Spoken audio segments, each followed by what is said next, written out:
Magandang buhay mga kanobela.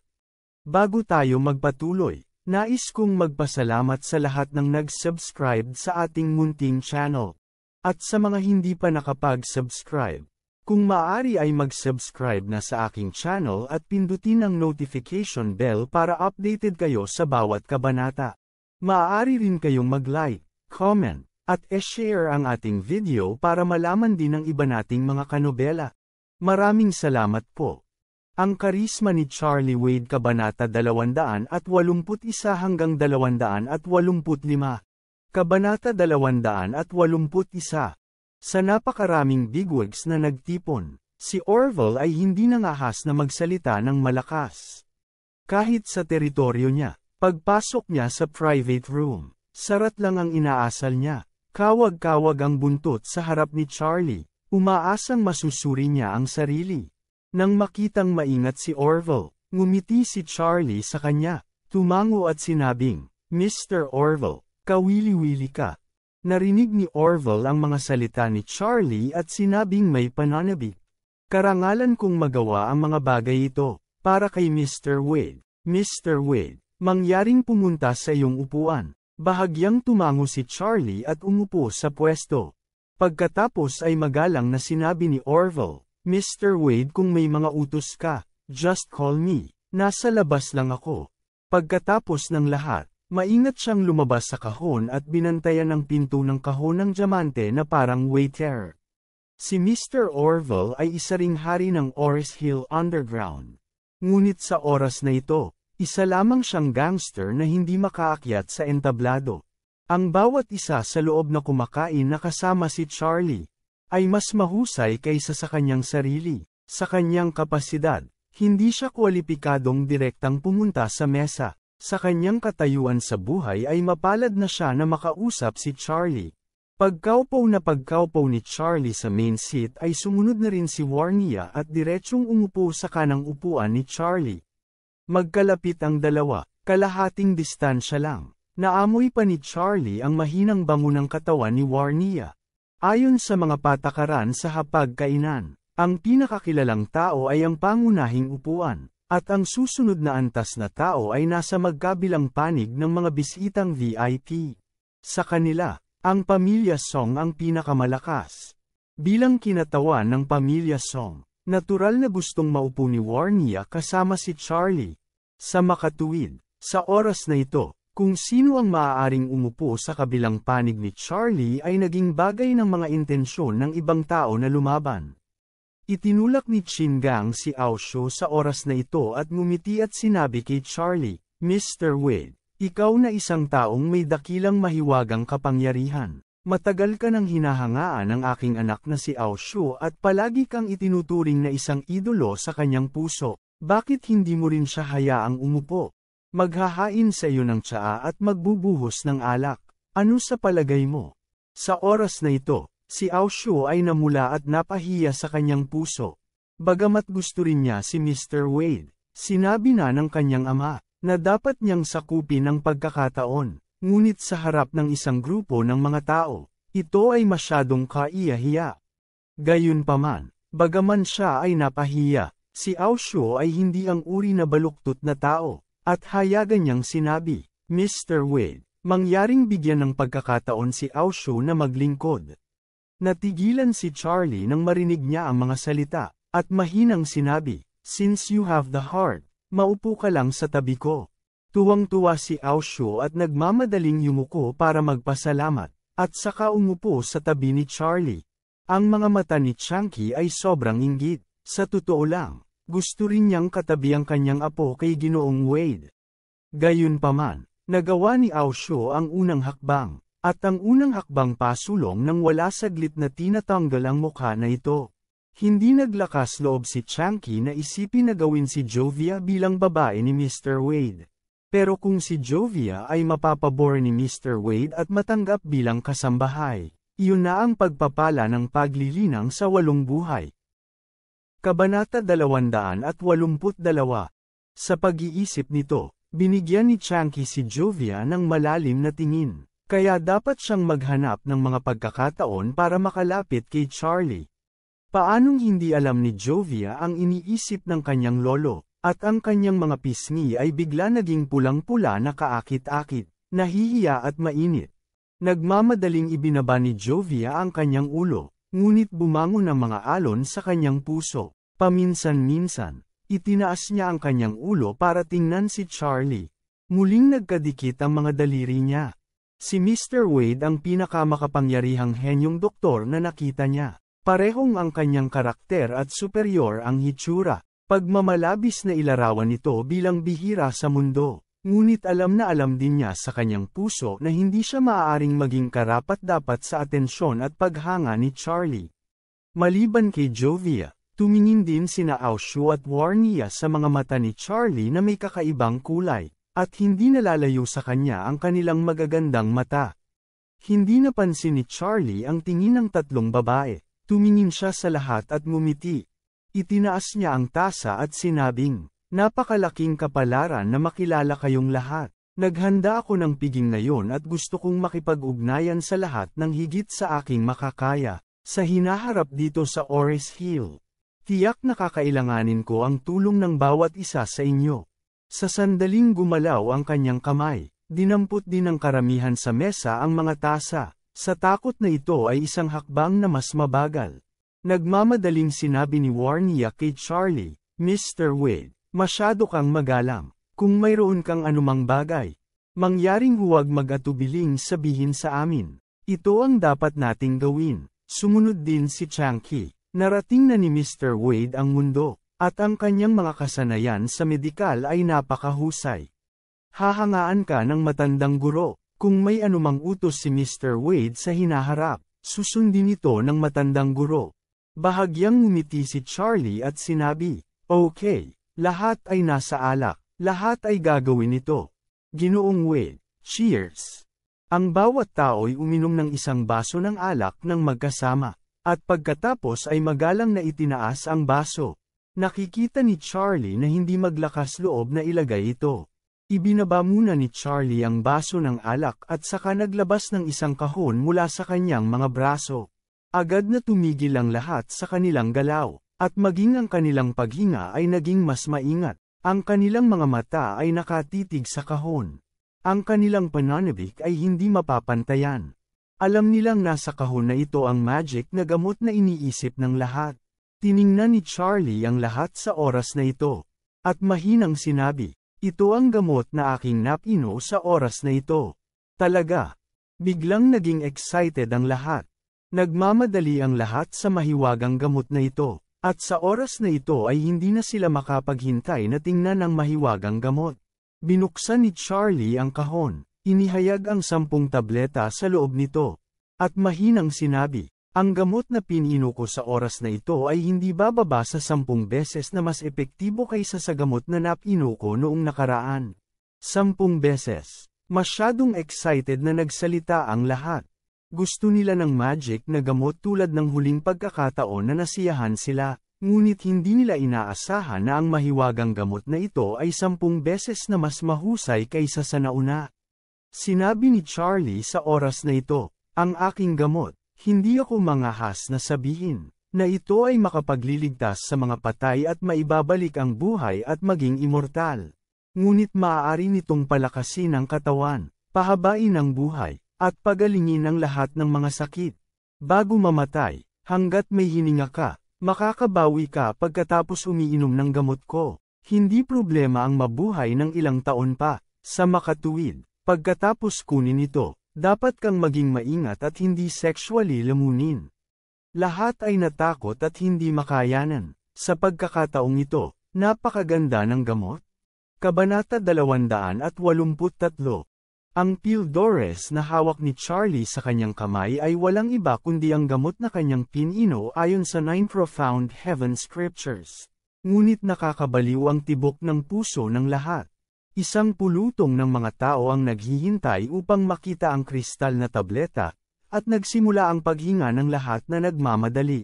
Sa mga taong ito, si Changki, ang pinakamatanda, ang pinakanasasabik, at maging ang henyo ang karaniwang walang malasakit na paraan ng doktor ay halos hindi mapanatili.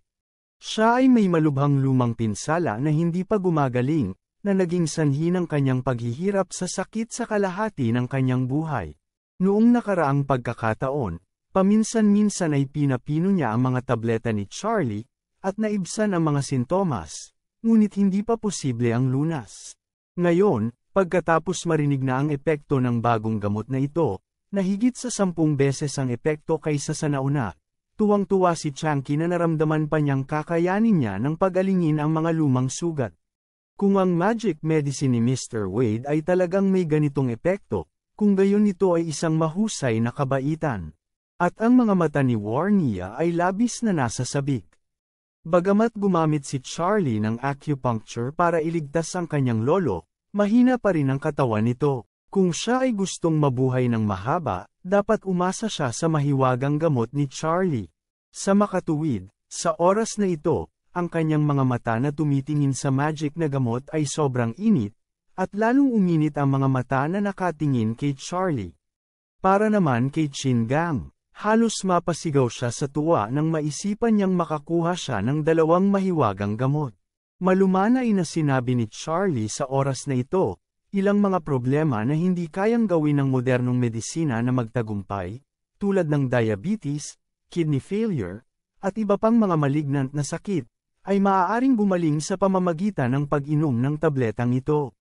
Lalong nabigla ang lahat. Kahit na ang mga sakit na sinabi ni Charlie na casual ay napakapangkaraniwan, lahat sila ay mahirap na sakit sa modernong medisina.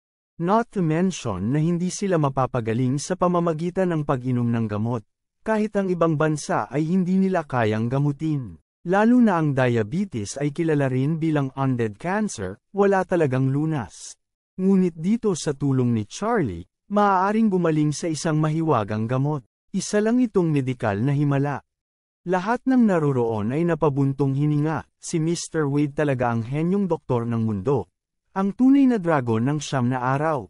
Ang magagandang mata ni Aosho ay nagniningning, at ang kanyang kutis ay parang apoy na naniningas. Hindi niya maiwasang isipin na si Mr. Wade, isang figure na tulad nito, ay tiyak na aakyat sa 9 na langit. Dapat niyang samantalahin ang pagkakataon at hindi niya ito dapat palampasin. Hindi mapigilan ni Jovia na ipakita ang kanyang paghanga kay Charlie. Ang kakayahan ni Charlie ay isang bagay na hindi niya maisip sa buong buhay niya. Kung matututo siya sa ilang maliit na pamamaraan sa ilalim ni Mr. Wade, magiging sapat na ito para sa buong mundo ng medikal. Sa sandaling ito, nakita ni Charlie na ang lahat ay sabik na makakita, ngumiti ng mahina, at sinabi, "Okay, hayaan mo akong hatiin ang gamot." Ang lahat ay hindi nakatiis ng mahabang panahon, at ang kanilang mga mukha ay puno ng pananabik. Tumayo si Charlie, kumuha ng tableta gamit ang isang kamay, iniabot muna ito sa pinakamatandang Chunky, at mahinang sinabi, "Mr. Shi, ito ay para sa iyo." Nanginginig si Chunky. Siya ay lumuhod. Hawak ang kanyang mga kamay sa itaas ng kanyang ulo nang may paggalang, at mapagpakumbabang sinabi, "Binigyan ako ni Mr. Wade ng gamot. Si Mr. Wade ay napakabait, at ako ay handang maging baka at kabayo sa buong buhay ko, at gantihan si Mr. Wade." Bahagyang ngumiti si Charlie, "Mr. Shi, ikaw at ako ay nakatadhana din, huwag kang masyadong magalang." Pagkatapos niyang magsalita, inilagay niya ang tableta sa mga kamay ni Chunky. Puno ng luha si Chunky, at nang maisipan niyang pahirapan ang kalahating buhay ng isang matandang pinsala, gustong ilabas ang lahat ng ito at ganap na palayain ang kanyang sarili mula sa sakit. Kabanata 284. Pinigilan siya ni Charlie at mahinang sinabi, "Mr. Shi, masyadong malakas ang gamot na ito. Kailangan mo lang uminom ng kalahating kapsula para gumaling ang dati mong sakit. Kayamanan ang natitirang kalahating kapsula, at ito ay magiging kapaki-pakinabang sa hinaharap." Nagulat ang puso ni Chunky. Kaya niyang pagalingin ang sarili sa kalahati lang nito, ito talaga ay kamangha-mangha. Sa pag-iisip nito, inilabas niya ang talam na ginamit sa pag-scrape ng mga latak ng gamot. Hinati ang tableta. Pagkatapos ay ibinuka ang kanyang bibig at nilunok ito. Napatingin sa kanya ang lahat, umaasang may milagrong mangyayari. Ilang segundo matapos inumin ni Chunky ang tableta, Ang kanyang mukha ay agad na namula. Ang kanyang balat ay namula agad, at pinagpawisan siya ng husto. Pakiramdam ni Changqi ay parang may mahiwagang mainit na agos sa kanyang katawan. Ang kanyang katawan tulad ng matagal na tuyo na dilaw na lupa na may batik-batik na mga bitak. At ang mainit na agos na ito, tulad ng banayad na malinis na tubig, mabilis na pinupuno ang mga bitak na dilaw na lupa at nagpapalusog sa kabuuang lupain. Pakiramdam niya ay mabilis nang gumaling ang kanyang matigas na ulo at lumang sugat. At ang kanyang mga paningin ay lumawak, nagpapakita ng pagpapahayag ng hindi paniniwala. Ginoong Wade, nakakamangha talaga. Ang lumang sakit na dumaan sa akin sa loob ng ilang dekada ay ganap na gumaling sa loob ng ilang minuto. Ang mga mata ni Changqi ay puno ng mga luhang umaagos sa kanyang mga pisngi. Sa paglipas ng mga taon, siya ay pinahirapan ng lumang sakit at bumagsak. Hindi niya kayang gamutin ang sakit, ngunit nanganganib din siyang mawala ng buhay anumang oras, at ang kanyang buhay ay lubhang masakit. Ngunit ngayon, ang kalahating tableta ni Charlie ay ganap na nagpapagaling sa kanya. Ito ay masasabing kamangha-mangha, at hindi na ito kayang ilarawan sa mga salita. Cough! Muling lumuhad si Changqi. At ang matanda ay lumuluhang sinabi, Mr. Wade, ikaw ang aking isinilang na magulang. Kung hindi mo ito nagustuhan, handa si Changqi na tratuhin ka ng may kagandahang loob ng ama, kapatid, at mga pamagat ng guro. Sa pagdurusa sa sakit, sa sandaling gumaling siya, ang mga ups and downs na naramdaman niya ay nawala. Nakita ng lahat si Changqi na gumagaling ng ganito sa mismong lugar. At hinangaan nila ang magic pill na gawa ni Mr. Wade.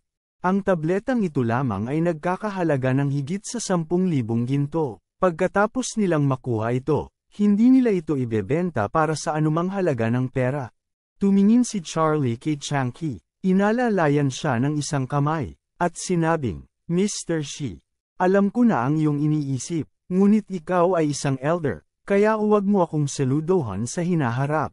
Nagmamadaling sinabi ni Changqi, si Mr. Wade ang benefactor sa susunod na hakbang. Nang makitang mayroon siyang malakas na sexual access, tumigil si Charlie sa pagsasalita, ngunit tumingin kay Warnia.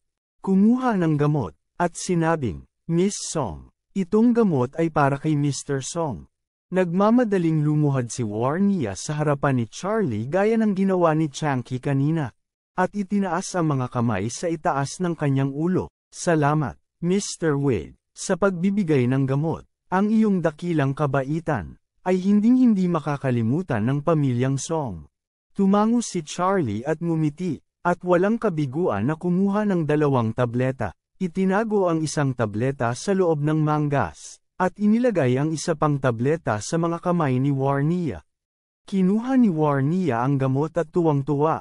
Isasara na sana niya ang palad niya at maingat na itabi ang tableta. Sa oras na ito, naramdaman niya ang isang bilog na bagay sa gitna ng kanyang palad.